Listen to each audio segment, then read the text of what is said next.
Will the virus go away? Probably. I don't know how long it will take, but we can look throughout history, and we've had a bunch of different times where a virus comes out from an animal and then goes through humans for a period of time and then sort of goes away. So the 1918 flu is an example of that. That was a very deadly virus that happened right before World War I. You guys have maybe heard of Ebola before, or SARS-1. Both of those are examples of viruses that probably came from bats as well. And we've been able to calm outbreaks down, mostly with public health measures. One of the differences with this virus is that it seems to be quite spreadable from one person to another, which is why we've gotten, it's just been a little bit harder to control. The other question was about mutation. Mhm. So to know about mutation, we have to talk a little bit about the genetic makeup of the virus.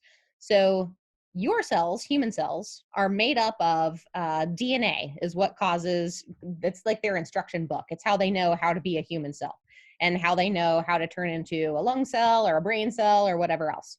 Viruses, some of them use DNA, but some of them use RNA, which is just a different chemical.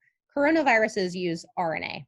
The reason that this is important is because RNA, just by its very chemical nature, is a little bit less stable than DNA.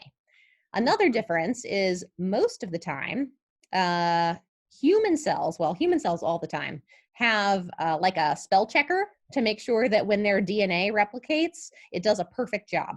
And if it doesn't do a perfect job, then that cell goes on to die and it tries again. RNA usually doesn't have a spell checker, which means that it can make more mistakes. This is a little bit different from virus to virus, and coronaviruses are a little bit special in that even though they use RNA, they have a spell checker. So they make fewer errors than another virus that doesn't have that.